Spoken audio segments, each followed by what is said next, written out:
Hello everyone. Now we are going to discuss some problems on solution of system of non-homogeneous linear equations. ठीक है, तो आज की video में हम जो हमारा नॉन होमोजीनियस सिस्टम होता है लिनियर इक्वेशंस का, उस पर कुछ प्रॉब्लम्स लेंगे. ठीक है, तो और उन प्रॉब्लम्स को हम सॉल्व करेंगे. ठीक है, तो चलिए प्रॉब्लम ले लेते हैं. तो सबसे पहले प्रॉब्लम ले रहे हैं हम. जो हमारी फर्स्ट प्रॉब्लम है वो देख लेते हैं क्या है. तो फर्स्ट प्रॉब्लम कुछ इस तरह से है.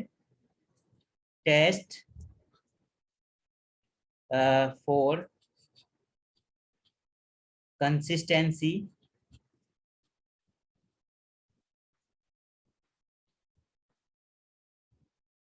And solve. ये इक्वेशंस गिवन है आपको. 5x plus 3y plus 7z equal to 4, 3x plus 26y plus 2z equal to 9. तो इस सेकंड इक्वेशन है. और थर्ड इक्वेशन गिवन है आपको, वो क्या है? 7x plus 2y plus 10z equal to 5. तो ये सिस्टम गिवन है आपको 3 इक्वेशंस का. ठीक है, अब इस सिस्टम को पहले तो आपको चेक करना है कि ये सिस्टम जो है कंसिस्टेंट है या फिर इनकंसिस्टेंट है. ठीक है, और अगर आपका सिस्टम कंसिस्टेंट होता है तो उसका सॉल्यूशन भी एग्जिस्ट करेगा, और अगर उसका सॉल्यूशन एग्जिस्ट करता है तो आपको वो सॉल्यूशन भी यहाँ पर फाइंड करना है. ठीक है, तो फर्स्ट जो वर्क है आपका वो ये है कि आपको सिस्टम को जो है वो चेक करना है कि वो कंसिस्टेंट है या फिर इनकंसिस्टेंट है. ठीक है, तो देखिए सबसे पहला स्टेप होगा हमारा, ये जो इक्वेशंस हमें गिवन है इन्हें हम मैट्रिक्स फॉर्म में लेकर आए. मतलब जो सिस्टम है हमारा उसको हम मैट्रिक्स फॉर्म में लेकर आए. ठीक है, तो देखिए यहाँ पर हम ए मैट्रिक्स ले सकते हैं जो कोफिशिएंट मैट्रिक्स होती है हमारी. ये हो जाएगी 5 3 7, क्योंकि फर्स्ट जो इक्वेशन है आपकी, ये फर्स्ट इक्वेशन है आपकी, ये सेकंड इक्वेशन है, ये थर्ड इक्वेशन है. तो फर्स्ट इक्वेशन में कोफिशिएंट आप देखते हैं एक्स वाई जेड के, तो वो है 5 3 7. सेकंड इक्वेशन में आप कोफिशिएंट देखते हैं तो एक्स का कोफिशिएंट 3, वाई का कोफिशिएंट 26 और जेड का कोफिशिएंट 2. ठीक है, इसी तरह से थर्ड इक्वेशन में एक्स का कोफिशिएंट 7, वाई का कोफिशिएंट 2 और जेड का कोफिशिएंट 10 है. तो एक कोफिशिएंट मैट्रिक्स आप ले लेते हैं. उसके बाद आपको वेरिएबल मैट्रिक्स, मतलब इसमें जो अननोन्स होते हैं वो लेते हैं. तो कितने वेरिएबल्स आपको गिवन है यहाँ पर? 3, एक्स वाई और जेड. तो यहाँ पर ये एक्स वाई जेड ले लेते हैं इस कॉलम मैट्रिक्स में हम. उसके बाद आप एक कांस्टेंट मैट्रिक्स भी लेंगे. देखिए फर्स्ट इक्वेशन में क्या है? कांस्टेंट 4. सेकंड इक्वेशन में कांस्टेंट क्या है आपका? 9. एंड थर्ड इक्वेशन में कांस्टेंट है आपका 5. तो ये आपकी कांस्टेंट मैट्रिक्स हो जाएगी. अब इस सिस्टम को आप मैट्रिक्स फॉर्म में इस तरह से लिख सकते हैं, A X is equal to B. और आप देख रहे हैं यहाँ पर जो बी है वो नल मैट्रिक्स नहीं है. तो कहने का मतलब ये जो सिस्टम है आपका, ये सिस्टम कैसा है? नॉन होमोजीनियस सिस्टम है. तो आप लिख सकते हैं it is system of it is a system of non-homogeneous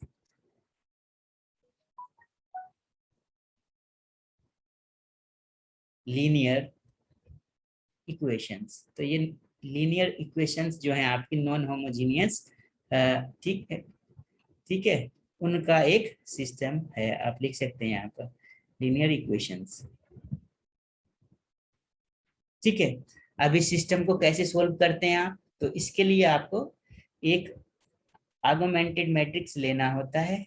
ठीक है, तो देखिए आर्गुमेंटेड मैट्रिक्स क्या हो जाएगा आपका? लेट ए बी जो है ये आर्गुमेंटेड मैट्रिक्स लेंगे, दोनों मैट्रिक्स को मर्ज कर देंगे ए और बी को. तो ए मैट्रिक्स है आपका 5 3 7, ये हो जाएगा 3 26 2 7 2 10। तो ये ए मैट्रिक्स है, इसमें बी मैट्रिक्स को भी मर्ज कर देंगे, यहाँ पर डॉटेड लाइन ले लेंगे 4 9 5। ठीक है, तो ये हो गया आपका आर्गुमेंटेड मैट्रिक्स। ठीक है, अब इस आर्गुमेंटेड मैट्रिक्स को आपको किस फॉर्म में लेकर आना है, एक्लन फॉर्म में, यानी रो एलिमेंट्री ट्रांसफॉर्मेशन को आपको यूज करना है। अब देखिए यहाँ पर आपको 5 के प्लेस पर अगर 1 बन जाए तो 1 से फिर आपको ये 3 और 7 जो है वो 3 और 7 बनाना 3 और 7 को 0 बनाना इजी रहेगा, बिकॉज डायगोनल है इसका ये, फर्स्ट का फर्स्ट एलिमेंट, सेकंड का सेकंड और थर्ड का थर्ड। तो ये डायगोनल एलिमेंट है, इनके नीचे जो भी एलिमेंट्स हैं उन्हें 0 बनाना है। तो अब देखिए हम डिवाइड ही कर लेते हैं, 5 से अपॉन में आ जाएगा हालांकि, लेकिन कोई बात नहीं, डिवाइड कर लेते हैं, क्योंकि अगर वैसे करेंगे तो थोड़ा स्टेप ज्यादा हो जाएंगे। तो हम R1 को डिवाइड कर लेते हैं किससे, 5 से। तो हमने ऑपरेशन यूज कर लिया, R1 को चेंज किया 1/5 R1 से। अब देखिए मैट्रिक्स किस तरह से लिख सकते हैं आप।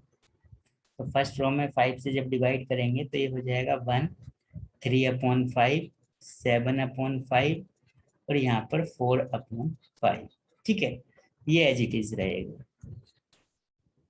ठीक है, सेकंड और third row as it is रहेगी, आप ऐसे ही लिख देंगे क्योंकि इसमें कोई ऑपरेशन आपने अप्लाई नहीं किया है। ठीक है, चलिए अब ये तो 1 बन गया आपका फर्स्ट एलिमेंट जो है फर्स्ट रो का। ठीक है, ये 1 बन गया है आपका। अब इसके नीचे क्योंकि ये डायगोनल है तो इसके नीचे जो 3 और 7 है इसे 0 बनाना है। तो 3 कैसे 0 बनेगा, 3 है R2 में, तो R2 को आप चेंज कर देंगे R2 माइनस 3R1 से, और इस 7 को भी 0 बना लेंगे, ये 7 है 3 में, तो R3 को चेंज करेंगे R3 माइनस 7R1 से। ठीक है, तो अब R2 और R3 चेंज होंगी, R1 एज इट इज रहेगा। ठीक है, तो देख लीजिए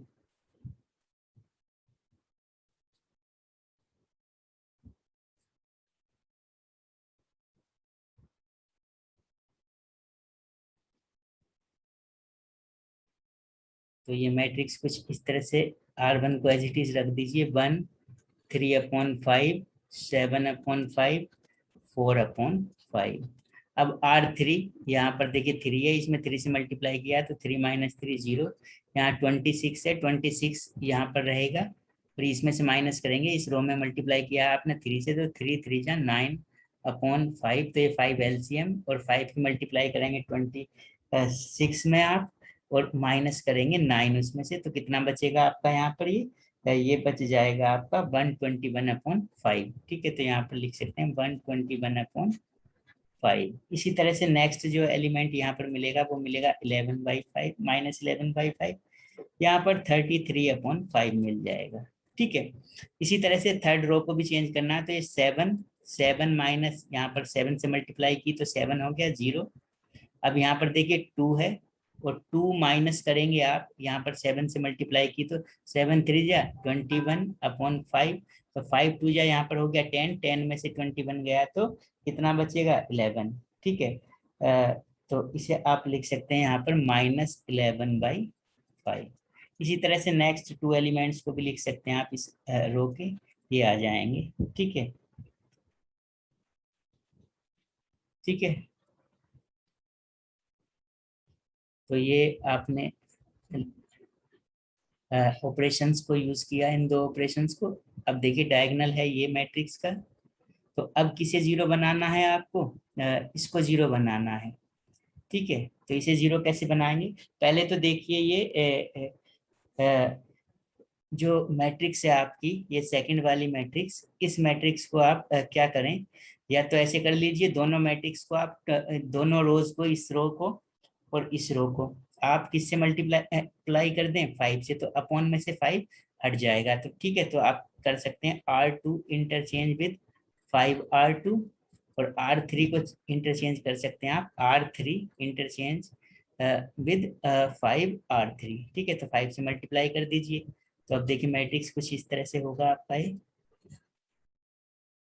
तो R1 तो एज इट इज रहेगी, तो 1 3/5 7/5 ठीक है। या फिर एक काम कर लीजिए, फर्स्ट को भी आप 5 से मल्टीप्लाई कर दीजिए, ठीक है। तो यहाँ से 5 भी अपॉन से 5 हट जाएगा यहाँ पर, ठीक है। तो R1 को भी आप चेंज कर दीजिए,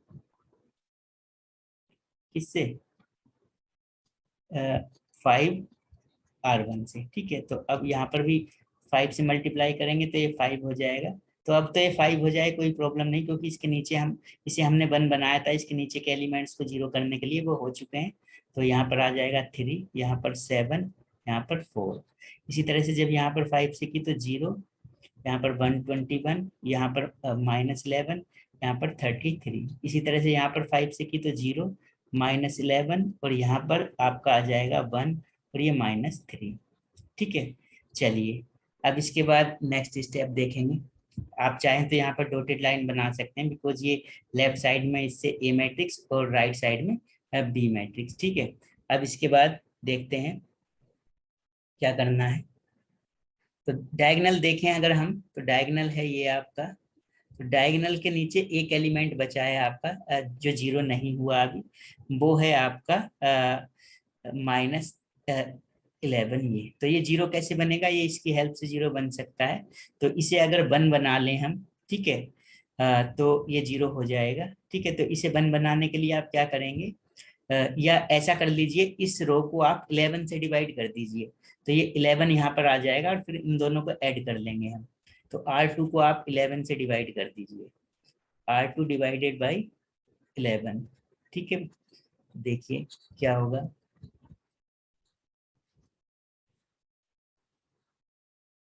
5, 3, 7, 4। यहाँ 11 से डिवाइड किया तो 0, यहाँ पर 11 से डिवाइड किया तो 11, यहाँ पर -1, और 33 को 11 से डिवाइड किया तो यहाँ पर 3। अब ये देखिए 0, -11, ये 1, और ये -33, सॉरी 3 यहाँ पर, ठीक है। अब देखिए, ये तो डॉटेड लाइन ले सकते हैं आप, ये डायगोनल है आपका। अब इसके नीचे ये -11 को 0 बनाना है आपको, तो ये कैसे बनाएंगे, -11 है ये, और मत समझना, मैं लिख देता हूँ दोबारा से, ठीक है। तो अब R3 को चेंज करेंगे आप, R3 प्लस R2, इन दोनों को ऐड करेंगे तो 0 हो जाएगा। तो पूरी रो को ही हमने ये ऑपरेशन लगाना पड़ेगा, ठीक है। तो देखिए, तो यहाँ पर ये मिल जाएगा आपको, फर्स्ट रो तो एज इट इज 5, 3, 7, 4, और सेकंड रो भी एज इट इज 0, 11, -1, 3, और थर्ड रो आएगी आपकी, दोनों को ऐड करेंगे तो 0, 0, 0, -11 और +11 तो 0, और -1 और +1 0, और -3 और +3 0, ये भी 0 हो जाएगी, ठीक है। अब ठीक है, अब देखिए ये है डायगोनल। अब ये एक्लन फॉर्म में आ चुका है। अब जब ये एक्लन फॉर्म में आ चुका है आपका मैट्रिक्स, तो अब आपको इसमें रैंक फाइंड करनी होगी, किसकी, ए की और बी की। तो देखिए कैसे रैंक फाइंड करेंगे आप, तो अब आप फाइंड करेंगे rank of matrix A. A matrix की रैंक फाइंड करेंगे, तो ये देखिए इधर वाला जो पोर्शन है राइट वाला, तो ये बी मैट्रिक्स है, तो बी मैट्रिक्स को आप हटा दें यहाँ से। तो कुछ ये आप माइंड में करेंगे ये काम, ठीक है, मैं यहाँ पर लिख कर दिखा रहा हूँ। तो अगर ए मैट्रिक्स की बात करें, तो यही तो ए मैट्रिक्स होगा, अब आपका एक्लन फॉर्म में है जो ये इस तरह से, क्योंकि ये जो लास्ट कॉलम है ये तो बी मैट्रिक्स का है, ठीक है। तो ये ए मैट्रिक्स है। अब इसकी रैंक देखें हम, तो एक रो जो है लास्ट वाली, ये तो 0 हो गई है पूरी, तो इसे तो छोड़ देंगे, तो बाकी नॉन जीरो रो कितनी है आपके पास, 2। तो रैंक कितनी हो गई मैट्रिक्स की, 2। ए मैट्रिक्स की रैंक हो गई 2, ठीक है।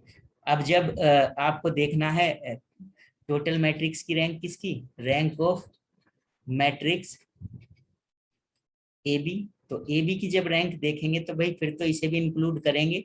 तो अगर इसे इंक्लूड कर लेंगे हम, तो देखिए क्या होगा, एक सेकेंड। तो आपका फिर तो आप टोटल मैट्रिक्स को देखेंगे, टोटल मैट्रिक्स क्या है आपका, 5, 3, 7, 4, और यहाँ पर 0, 11, -1, 3, और 0, 0, 0, 0। अब इस टोटल मैट्रिक्स की रैंक देखें, तो ये डायगोनल के नीचे के एलिमेंट 0 है, एक्लन फॉर्म में है। तो नॉन जीरो रो कितनी है इसमें, इसमें देखिए ये भी पूरी रो 0 रो है। तो ये 0 रो हो गई है बिकॉज इसमें सारे एलिमेंट 0 हैं, तो कितनी रो बची? नॉन जीरो, 2, तो इसकी रैंक भी कितनी हुई? 2। ठीक है भाई, तो अब आपने यहाँ पर देखा कि जो रैंक है दोनों मैट्रिसेस की वो इक्वल है, तो इसका मतलब सिस्टम तो आपका कंसिस्टेंट है। अब जब सिस्टम आपका कंसिस्टेंट है, ठीक है, तो उसके बाद दो केसेस बनेंगे कि या तो सिस्टम का यूनिक सॉल्यूशन होगा या फिर इनफाइनाइट सॉल्यूशन होगा। वो किस पर डिपेंड करता है? नंबर ऑफ वेरिएबल्स पर या नंबर ऑफ अननोन्स पर। नंबर ऑफ अननोन्स, कितने अननोन्स थे इस इन इक्वेशंस में? 3, एक्स, एक एक्स था, एक वाई था और एक जेड था, तो टोटल नंबर ऑफ अननोन्स कितने थे? 3। तो ठीक है, अब देख लेते हैं हम यहाँ पर हमें क्या मिलता है result. Rank of matrix A is equal to rank of matrix A B, जो ये आपका आर्गुमेंटेड मैट्रिक्स था, augmented matrix equal to number of unknowns. ठीक है, क्योंकि एक सेकंड देख लीजिए यहाँ पर एक आपने हमने मिस्टेक कर दी है यहाँ पर। तो ये देखिए दोनों की रैंक तो इक्वल है, दोनों की रैंक तो इक्वल है, तो सिस्टम तो आपका कंसिस्टेंट है, लेकिन नंबर ऑफ अननोन्स जो हैं वो आपके 3 हैं, तो ये दोनों तो इक्वल हो गई। Rank of A is equal to हो गया rank of augmented matrix, but number of unknowns के इक्वल नहीं है, या लिख सकते हैं आप less than number of unknowns, क्योंकि अननोन्स है आपके पास 3 और यहाँ पर रैंक जो मिल रही है दोनों की वो 2 मिल रही है, तो लेकिन रैंक तो इक्वल है, तो सिस्टम तो कंसिस्टेंट है। अब नंबर ऑफ अननोन्स के इक्वल नहीं है, तो सॉल्यूशन कैसा देगा? वो सॉल्यूशन देगा आपको इनफाइनाइट नंबर ऑफ सॉल्यूशन, आपको बहुत सारे सॉल्यूशन मिलेंगे। तो इसके बिहाफ पर आप क्या लिख सकते हैं? The system is consistent and has infinite number of solutions. और सिस्टम के जो सॉल्यूशन होंगे आपके वो कैसे होंगे? इनफाइनाइट नंबर ऑफ सॉल्यूशंस, बहुत सारे सॉल्यूशंस होंगे। ठीक, तो ठीक है, अब इसका सॉल्यूशन हमें फाइंड करना है। ठीक है, तो सॉल्यूशन फाइंड करने के लिए आप ये जो आर्गुमेंटेड मैट्रिक्स यहाँ पर एक्लन फॉर्म में कन्वर्ट किया था आपने, यहाँ से लेते हैं इसे, तो यहाँ पर आप लिख सकते हैं क्या था ये? 5 3 7 4, और ये 0 11 -1 3, और ये 0 0 0 0, और यहाँ पर एक आप डॉटेड लाइन ले सकते हैं। ठीक है, इसका मतलब लेफ्ट में ए मैट्रिक्स है और राइट में बी मैट्रिक्स है। अब इससे आपको इक्वेशंस बनानी होती हैं, तो ये जो वेरिएबल्स हैं ये हैं एक्स के, ये वेरिएबल्स हैं वाई के, और ये वेरिएबल्स हैं जेड के, और ये कांस्टेंट हैं। ठीक है, अब देखिए नीचे से चलते हैं आप इस मैट्रिक्स में, तो थर्ड रो से चलेंगे, तो थर्ड रो तो टोटल 0 है आपको, तो इसको तो आपको लेना नहीं है। ठीक है, ये मैं पेंसिल से कट कर रहा हूँ, आपको ऐसे नहीं करना है। तो थर्ड रो को आपको नहीं लेना है, आपको सेकंड रो को लेना है, क्योंकि थर्ड तो 0 रो है आपकी। ठीक है, अब सेकंड को करेंगे तो यहाँ पर ये किसका कोएफिशिएंट है? 0 का, तो एक्स का, ये 0 जो है एक्स का कोएफिशिएंट है, तो आप इसे लिख सकते हैं 0x। ये 11 किसका कोएफिशिएंट है? y का, तो आप लिख सकते हैं +11y। और यहाँ पर 1 किसका कोएफिशिएंट है? z का, तो -z इक्वल टू, ये इक्वल में होंगे क्योंकि जब आपने इस सिस्टम को कन्वर्ट किया था मैट्रिक्स फॉर्म में, तो ये इक्वेशंस के इक्वल में था, तो आप यहाँ पर इसे क्या लेंगे? इक्वल 4। ठीक है, तो यहाँ पर ये तो देखिए 0 इंटू एक्स 0 हो जाएगा, तो ये 11 माइनस जेड इक्वल टू 4, एक इक्वेशन तो आपकी ये बन गई। उसके बाद इसका यूज कर लिया आपने, अब इसका यूज करेंगे, तो इससे इक्वेशन बनाएंगे तो बनेगी 5x 3y 7z equal to 4, ये इक्वेशन हो गई 2 आपकी। अब देखिए अगर इन दोनों इक्वेशंस को आप सोल्व करना चाहते हैं, तो अगर आपको y या z में से एक की वैल्यू पता होती, किसी भी एक की, सपोज z की वैल्यू आपको पता है, तो z की वैल्यू से आप y की वैल्यू फाइंड कर लेते इक्वेशन 1 से, और फिर इक्वेशन 2 में y और z की वैल्यू पुट कर कर x की वैल्यू आ जाती है आपके पास। लेकिन प्रॉब्लम ये है कि y और z की वैल्यू यहाँ पर गिवन नहीं है, किसी की वैल्यू आपको पता नहीं है, क्योंकि इसी वजह से तो ये इनफाइनाइट नंबर ऑफ सॉल्यूशन देगा। तो आप इसमें क्या करें, एक वेरिएबल्स को किसी को भी, चाहे तो z या y को, किसी की एक वैल्यू आपको अपनी साइड से लेनी पड़ेगी। तो हम लेट कर लेते हैं, सपोज z की वैल्यू हम ले लेते हैं। तो z को हमने ले लिया k कोई कांस्टेंट है, आर्बिट्रेरी वैल्यू है z की, ठीक है। तो y भी ले सकते हैं आप, ठीक है।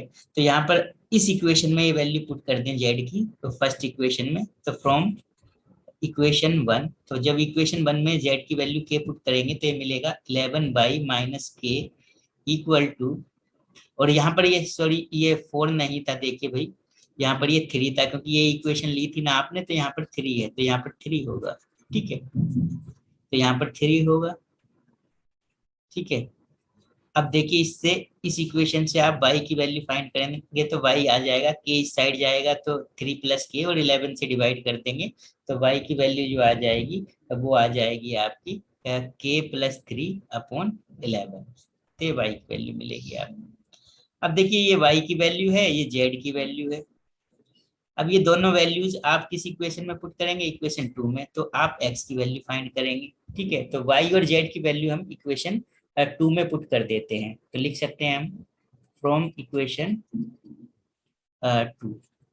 देखिए यहाँ पर हो जाएगा 5x प्लस 3y, तो y की जो वैल्यू है ये है, इसमें 3 से मल्टीप्लाई करेंगे तो 3k plus 9 upon 11 plus 7z, z की वैल्यू है k इक्वल टू 4, तो 5x इक्वल टू हो जाएगा, देखिए इसमें से इसे इस साइड ले जाएंगे हम, तो 4 माइनस 7k, और ये यहाँ पर k को अलग कर लीजिए, तो माइनस 3k अपॉन 11 और माइनस 9 अपॉन 11, ठीक है। तो इससे 5x की वैल्यू मिलेगी आपको। देखिए ये टर्म्स ऐड हो जाएंगी जिनमें k नहीं है, तो ये देखिए 11 4 जा 44, और 44 में से आपका जब 9 जाएगा तो कितना बचेगा, आप माइनस कर लीजिए, ठीक है। तो इसे हम माइनस कर लेते हैं यहाँ पर, ठीक है। तो देखिए ये हो जाएगा आपका 11 की 44, 11 इन दोनों को एक साथ रख लेते हैं, चलिए पहले, और ये के वाली जो टर्म्स हैं इनमें से माइनस कॉमन ले लिया, और ये 7k प्लस 3k अपॉन 11 हो गया, ठीक है। अब दोनों का आप एलसीएम ले लेंगे और ऐड करेंगे, ठीक है। तो दोनों जो जिनमें k है वो टर्म्स ऐड कर लेंगे, और जिनमें k नहीं है वो टर्म्स ऐड कर लेंगे। तो देखिए यहाँ पर आपको एलसीएम मिला 11, अब 11 की करिए आपने 4 में मल्टीप्लाई, तो कितना हो जाएगा 44, अब 44 आया, उससे आप 9 को माइनस कर देंगे, तो कितना आएगा 35 आपका आ जाएगा यहाँ पर। इसी तरह से आप इन दोनों को जब ऐड करेंगे तो 11 की 7 में करेंगे तो कितनी आएगी 77, और 77 में आप 3 ऐड कर देंगे तो कितना आ जाएगा 80, तो ये आ जाएगा आपका 80 अपॉन 11, ठीक है। और ये जो वैल्यू मिली आपको, ये किसकी वैल्यू मिली, 5x की। तो x की वैल्यू फाइंड करने के लिए क्या करेंगे, आप 5 से डिवाइड कर देंगे, तो 35 अपॉन 55 माइनस 80 अपॉन 55, तो ये x की वैल्यू आ जाएगी आपकी। अब इसका सॉल्यूशन दे देंगे आप कि सॉल्यूशन सेट क्या होगा इसका सिस्टम का। तो देखिए सॉल्यूशन लिखेंगे, द सॉल्यूशन इज, x की वैल्यू मिली है आपको 35 माइनस, यहाँ पर सॉरी k भी है, यहाँ पर जो है k आएगा, यहाँ पर k, तो 35 माइनस 80 k अपॉन 55, ये x की वैल्यू मिल गई। y की वैल्यू जो मिली है आपको वो मिली k प्लस 3 अपॉन 11, ठीक है। और z की वैल्यू जो आपने ली थी वो थी k, तो ये सिस्टम का सॉल्यूशन हो गया। अब ये इनफाइनाइट नंबर ऑफ सॉल्यूशन क्यों दे रहा है सिस्टम, यहाँ पर भी देख सकते हैं कैसे इनफाइनाइट नंबर ऑफ सॉल्यूशन है, क्योंकि यहाँ पर जो k की वैल्यू है वो कुछ भी ले सकते हैं आप, कोई भी नंबर ले सकते हैं। तो अगर कोई 1 लेगा तो एक सॉल्यूशन मिल जाएगा के की वैल्यू, फिर कोई दूसरी वैल्यू चेंज करेंगे तो दूसरा सॉल्यूशन आपको मिल जाएगा। तो इस तरह से जैसे जैसे के की वैल्यू चेंज होंगी आपको बहुत सारे सॉल्यूशन मिल जाएंगे। तो इनफाइनाइट नंबर ऑफ सॉल्यूशंस यहाँ पर आपको देखने को मिलेंगे। ठीक है, अगर आप जेड के प्लेस पर वाई को लेट करते हैं के, ठीक है, तो फिर आपके सॉल्यूशन जो है वो कुछ और सॉल्यूशंस आपको मिल जाएंगे। दोनों सॉल्यूशंस जो हैं वो सही माने जाएंगे, क्योंकि इस सिस्टम के जो है सॉल्यूशंस जो हैं वो इनफाइनाइट सॉल्यूशंस हैं। तो आपने हमने जेड को के लेकर सोल्व किया है, कोई वाई को के लेकर भी सोल्व कर सकता है। ठीक है, चलिए, तो हमने ये एक प्रॉब्लम ली किस पर, system of non homogeneous linear equations पर। ठीक है, जो कि इनफाइनाइट सॉल्यूशन आपको सिस्टम दे रहा था। अब एक इस पर एक इम्पोर्टेंट क्वेश्चन और ले लेते हैं, एक और काफी अच्छी प्रॉब्लम हम लेने जा रहे हैं, काफी इम्पोर्टेंट प्रॉब्लम है जो मैं लेने जा रहा हूँ अब। ठीक है, तो इसे जरा ध्यान से देखेंगे आप। ठीक है, तो देखिए नेक्स्ट प्रॉब्लम किस तरह से है हमारी। ठीक है, तो प्रॉब्लम है हमारी यहाँ पर, फोर what values, एक सेकेंड थोड़ा लिख लेते हैं writing, four what values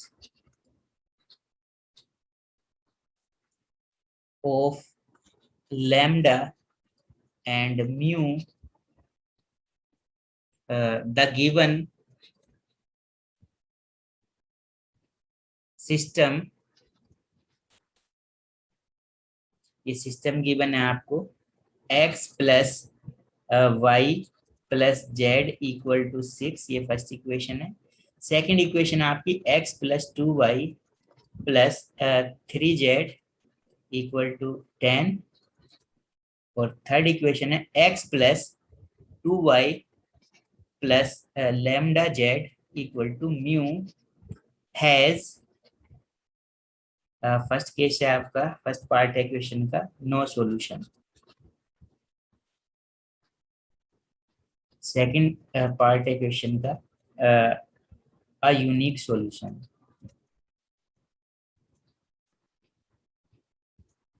third part है क्वेश्चन का,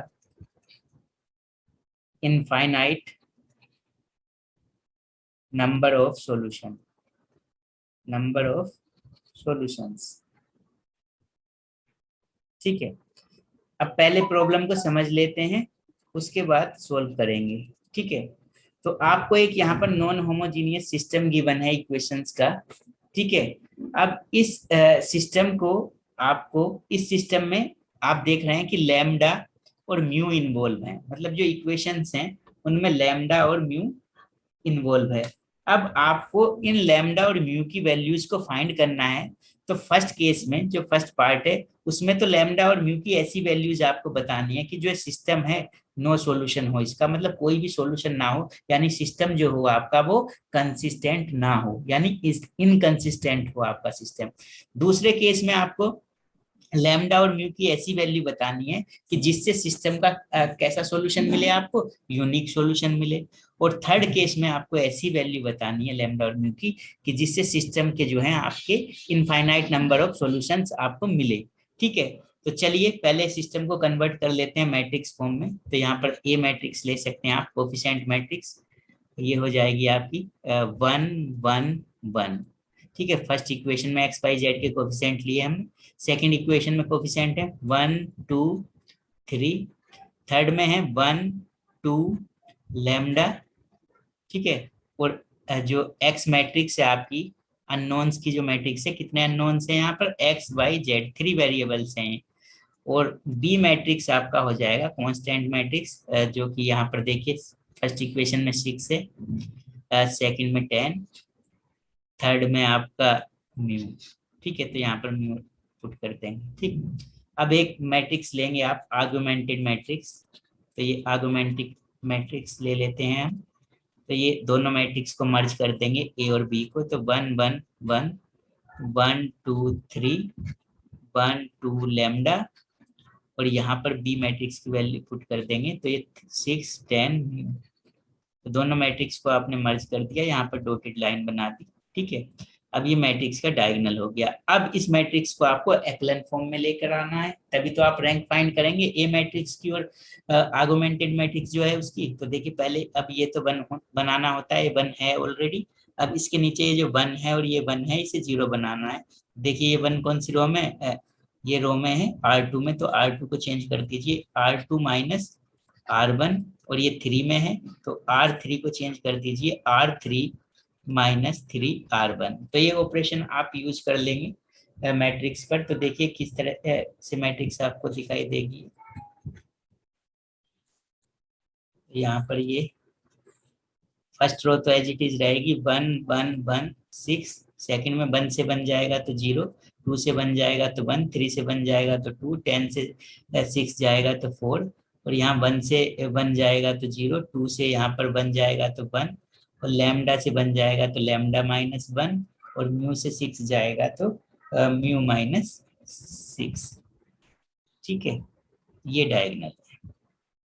अब देखिए एक एलिमेंट बचा आपका 1, जिसे 0 बनाना है। तो 1 कैसे बनेगा, जब ये 1 इसमें से माइनस होगा, यानी आप लिख सकते हैं, एक सेकेंड से ऊपर कर लेते हैं थोड़ा। तो देखिए R3 को आप चेंज कर दीजिए, क्योंकि एलिमेंट जिसे 0 बनाना है R3 में है, तो R3 माइनस R2 कर लीजिए, ठीक है। तो देखिए क्या होगा, तो थर्ड रो चेंज होगी इस बार। तो R1 और R2 एज इट इज रहेंगी, 1 1 1 6, 2 को भी एज इट इज रहने देते हैं, 1 0 1 2 4। अब देखिए 0 से 0 जाएगा तो 0, 1 से 1 जाएगा तो 0, और लैम्डा माइनस 1 से 2 जाएगा तो लैम्डा माइनस कितना हो जाएगा 3, लैम्डा माइनस 6 से जब 4 जाएगा तो लैम्डा माइनस 10 हो जाएगा, ठीक है। अब देखिए ये था डायगोनल, और ये यहाँ पर डॉटेड लाइन थी आपकी। अब देखिए डायगोनल से नीचे के जो भी एलिमेंट्स हैं वो सभी जीरो हो चुके हैं, यानी मैट्रिक्स जो है वो एक्लन फॉर्म में आ चुका है, ठीक है। तो अब हमें केस को डिस्कस कर लेना है, जो लैम्डा और म्यू की वैल्यू, लैम्डा और म्यू की वैल्यू हमें फाइंड करनी है। यहाँ पर म्यू होगा, तो देखिए लैम्डा और म्यू की वैल्यू अब डिस्कस कर लेते हैं। तो फर्स्ट केस है आपका, फर्स्ट पार्ट जो है क्वेश्चन का, वो है आपका नो सॉल्यूशन के लिए, कि लैम्डा और म्यू की ऐसी वैल्यू बताइए कि जो सिस्टम है आपका उसका कोई भी सॉल्यूशन ना हो। तो सिस्टम का सॉल्यूशन कोई भी कब नहीं होता है, जब रैंक ऑफ ए किसके इक्वल नहीं होती है, रैंक ऑफ ये जो आर्गुमेंटेड मैट्रिक्स है इसके इक्वल, ठीक है। तो देखिए ऐसा कर दीजिए कि किसी तरह से रैंक ए और बी, ये जो आर्गुमेंटेड मैट्रिक्स है इनकी रैंक अलग अलग हो जाए। तो अगर मैं इसे 0 कर दूं, तो देखिए ये मैट्रिक्स कुछ इस तरह से दिखाई देगा, 1 1 1 6, और ये हो जाएगा, चलिए एक साथ ही लिख लेते हैं, ठीक है कोई नहीं। तो ये 0 कर देता हूं मैं, तो यहाँ पर 0 कर दिया मैंने इसको, और इसे 0 नहीं करता हूँ, इसे 0 नहीं करता हूँ, यानी कोई भी इसके प्लेस पर वैल्यू मैं पुट कर देता हूँ। यहाँ सपोज 5 पुट कर दी, कोई भी नॉन जीरो वैल्यू मैंने, ठीक है, क्योंकि ये 0 नहीं करना मेरे को। तो अगर मैंने इसे ऐसा कर दिया, तो ये जो मैट्रिक्स होगा ये ए मैट्रिक्स है, तो तब इसकी रैंक कितनी हो जाएगी 2, क्योंकि इसमें नॉन जीरो रो है, ये तो ये नॉन जीरो रो है, ये जीरो रो है, इसे छोड़ दीजिए तो 2 रैंक हो जाएगी। और इस पूरे की रैंक अब आप देखेंगे इस पूरे मैट्रिक्स की, तो रैंक 3 आएगी, क्योंकि इसमें ये तीनों रोज जो है इसे भी इंक्लूड करेंगे तो नॉन जीरो है। तो ऐसे केस में क्या हो जाएगा, इसकी मैट्रिक्स ए की रैंक तो 2 हो जाएगी, और ए भी जो है ये आर्गुमेंटेड जो है इसकी 3 हो जाएगी। तो दोनों की रैंक इक्वल नहीं आएगी, और जब दोनों की रैंक इक्वल नहीं आएगी तो सॉल्यूशन नहीं मिलेगा आपको, सिस्टम इनकंसिस्टेंट हो जाएगा, ठीक है। तो यही तो हमें करना है कि आपको लैम्डा और म्यू की वैल्यू ऐसी बतानी है कि जिससे सिस्टम का कोई सॉल्यूशन ना हो। तो क्या किया हमने, इसे तो 0 कर दीजिए, तो इसके लिए क्या होगा, लैम्डा माइनस 3 तो 0 कर दीजिए, और ये 0 नहीं होना चाहिए, क्योंकि अगर ये 0 हो जाता तो फिर उसकी रैंक भी 2 हो जाती। तो ठीक है, इसे तो 0 कर लीजिए, and mu minus 10 is not equal to 0। तो लैम्डा की वैल्यू तो आपकी 3 होनी चाहिए, और म्यू की वैल्यू जो है वो 10 नहीं होनी चाहिए, अगर नो सॉल्यूशन का केस आप बनाते हैं यहाँ पर, ठीक है। चलिए अब नेक्स्ट केस को डिस्कस कर लेते हैं।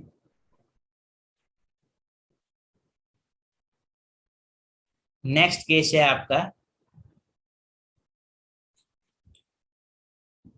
अ यूनिक सॉल्यूशन।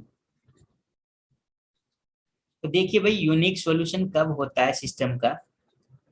एक तो जब रैंक इक्वल हो, ए की रैंक और किसकी रैंक, या ऐसे लिख देते हैं, rank of A is equal to rank of, ये जो आर्गुमेंटेड मैट्रिक्स है आपका, इसके इक्वल हो। और किसके इक्वल हो? Number of unknowns. ठीक है भाई। तो यानी कहने का मतलब नंबर ऑफ अननोन्स कितने हैं यहाँ पर आपके? 3 हैं, एक्स वाई और जेड। तो यानी दोनों की रैंक 3 होनी चाहिए, तभी तो ये यूनिक सॉल्यूशन का केस बनेगा। अब दोनों की रैंक 3 कब होगी? अगर ये लैम्डा माइनस 3 जीरो नहीं होता है, तो यहाँ पर जीरो नहीं होगा, देख लीजिए। तो यहाँ पर मैं कर देता हूँ 1 1 6 और 0 1 2 4 0 0। और ये लेमडा माइनस 3 जीरो नहीं करना है हमें, तो कोई भी एक वैल्यू ले लेते हैं एग्जाम्पल के लिए, सपोज 5 ले लिया।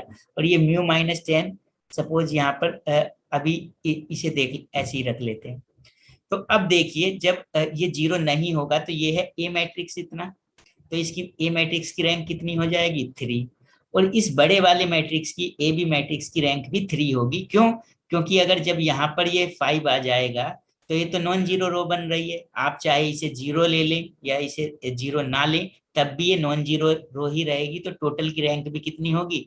3 होगी। तो कहने का मतलब यूनिक सॉल्यूशन के लिए लेमडा माइनस 3 की वैल्यू जो है वो जीरो नहीं होनी चाहिए। जबकि म्यू माइनस 10 जो है ये कोई भी वैल्यू ले सकता है, जीरो भी हो सकता है या जीरो नहीं भी हो सकता। तो आप लिख सकते हैं mu can take any value, mu की कोई भी वैल्यू हो सकती है। ठीक है, ठीक है। तो ये था जब यूनिक सॉल्यूशन होगा। ठीक है। तो लेमडा की वैल्यू क्या होनी चाहिए? लेमडा की जो वैल्यू है वो 3 नहीं होनी चाहिए। ठीक है। अब देखिए थर्ड केस देख लेते हैं। Infinite number of solutions. अब इनफाइनाइट नंबर ऑफ सॉल्यूशंस को डिस्कस कर लेते हैं। देखिए, इनफाइनाइट नंबर ऑफ सॉल्यूशंस कब होते हैं? जब rank A equal to rank augmented matrix और not equal to number of unknowns, मतलब नंबर ऑफ अननोन से कम होती है। ठीक है, क्योंकि ज्यादा तो हो नहीं सकती। ठीक है, तो कम होती है। ठीक है, तो कम होती है तो क्या है? Less than number of unknowns, मतलब इक्वल नहीं होती है, कम होती है उससे। अब नंबर ऑफ अननोन्स कितने हैं आपके पास? 3। नंबर ऑफ अननोन्स कितने हैं आपके पास? 3, क्योंकि एक्स वाई जेड 3 वेरिएबल्स हैं यहाँ पर। तो रैंक अब आपको इसकी 3 से कम करनी है। या तो 2 कर दें, तो 2 करेंगे तो दोनों की 2 होनी चाहिए, 1 करेंगे तो दोनों की 1 होनी चाहिए। तो देखिए कैसे करेंगे। अब ये है आपका मैट्रिक्स, यहाँ पर देखेंगे हम 1 1 1 6 और ये 0 1 2 4। ठीक है, यहाँ पर ये डॉटेड लाइन है। अब ये जो है जीरो है, जीरो है। अब मैं लेमडा माइनस 3 को जीरो कर देता हूँ और म्यू माइनस 10 को भी जीरो कर देता हूँ। तो उस केस में क्या होगा? देखिए, ये जो ए मैट्रिक्स है इसमें ये जीरो रो हो जाएगी, तो इसकी रैंक कितनी हो गई? 2। अब टोटल मैट्रिक्स की अगर हम बात करेंगे तो इसमें भी ये टोटल जो रो है आपकी, ये कितनी हो गई? 0। तो इसे छोड़ दीजिए, इसमें भी नॉन जीरो रो कितनी हो गई? 2। तो यानी दोनों की रैंक कितनी हो गई? इक्वल हो गई, 2 हो गई। लेकिन नंबर ऑफ अननोन्स के तो इक्वल नहीं हुई, 3 के इक्वल नहीं हुई। तो ये कैसा केस बन गया? जब इनफाइनाइट सॉल्यूशन होगा सिस्टम का। ठीक है, तो इस केस में आप क्या होना चाहिए कि ये लेमडा माइनस 3 जो है ये भी जीरो होना चाहिए, और लेमडा माइनस 10 जो है ये भी जीरो होना चाहिए। ठीक है, तो इसके लिए आप लिख सकते हैं lambda minus 3 is equal to zero and lambda mu minus 10 equal to zero, ये भी जीरो होना चाहिए। ठीक है, तो इसका मतलब क्या है कि जो लैम्डा की वैल्यू है वो 3 होनी चाहिए, और उसके साथ साथ म्यू की जो वैल्यू है वो कितनी होनी चाहिए? 10 होनी चाहिए। तो ये होगा इनफाइनाइट सॉल्यूशन के लिए। ठीक है, तो हमने तीनों केसेस को डिस्कस कर लिया इसमें, नो सॉल्यूशन का केस भी, यूनिक सॉल्यूशन का भी, और इनफाइनाइट नंबर ऑफ सॉल्यूशंस का भी। ठीक है, तो आज की वीडियो में हमने कुछ इंपॉर्टेंट प्रॉब्लम को डिस्कस किया जो कि system of non homogeneous linear equations पर थी। ठीक है, ओके।